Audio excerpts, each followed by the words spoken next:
जोरदार बरसलेल्या पावसामुळे मराठवाड्यात कसा आनंदी आनंद आहे, चला पाहूया।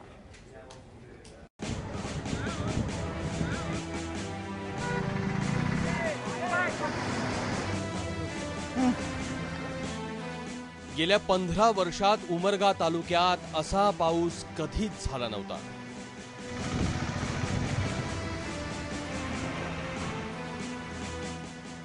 ओढे, नदी नाले, छोटे मोठे तलाव भरून गेले। त्रिकोळी आणि बेट जवळगा या दोन्ही गावातल्या बोरवेल्स आपोआप वाहू लागल्या। त्या 2-4 दिवसामध्ये पाऊस भरपूर झाल्यामुळे आमचा बोर एकदम म्हणजे मोटर न चालू करता आपोआप पाणी व्हायला लागलं, बोरमधून पाणी वरी यायला लागलं। आणि हे पाणी पिण्यासाठी चांगलं असल्यामुळे पूर्ण गावच्या लोकांना आम्ही पाणी पिण्यासाठी देतो। हा पाऊस रब्बीसाठी खूपच चांगला असल्यामुळे शेतकरी वर्गात आनंद आणि समाधानाचं वातावरण दिसून येत आहे। सगळेजण गणपती बाप्पाला मनोमन प्रार्थना करतायत आणि गणपती बाप्पामुळेच हे शक्य झालं असं लोकांची भावना आहे। पण मित्रांनो, निसर्गाची ही कृपा आहे। निसर्ग देवतेने आपल्यावर अतिशय चांगली कृपा केलेली आहे। नाई चाकूर तलाव भरून ओव्हरफ्लो झाल्यावर लातूर उमरगा रोडवर पाणीच पाणी झालं। अशा पुरात सावित्रीच्या दुर्घटनेनंतरही शहाणपण न शिकलेल्या बस चालकांनी वाहनं घातली।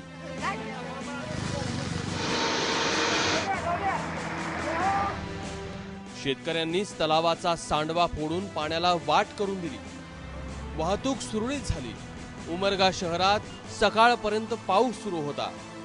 राष्ट्रीय महामार्ग मुंबई हैदराबादवर पाणीच पाणी होतं। सखल भागातल्या रुग्णालय आणि कॉलेज प्रांगणातही पाणी शिरलं होतं।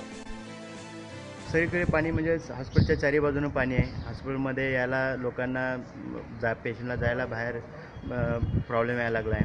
पेशंट सर्व अडकून बसले। शाळा कॉलेज इथेच आहेत, या परिसरामध्येच आहेत। ती मुलं सर्व बाहेर अडकून पडलेली आहेत, परीक्षा चालू आहेत। याची सुद्धा कल्पना देऊन सुद्धा कोणी प्रशासनाने दखल घेत नाही आहे।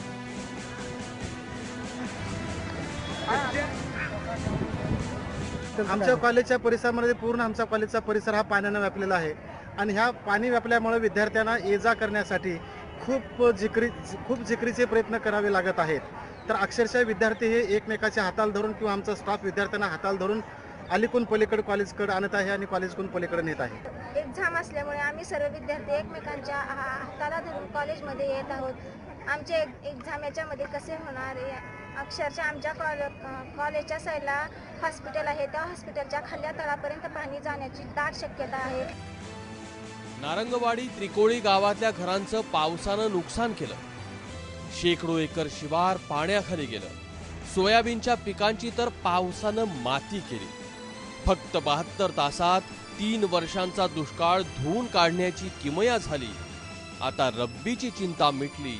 वर्षभर पाणी टंचाई होणार नाही। राहुल कुलकर्णी, एबीपी माझा, उमरगा।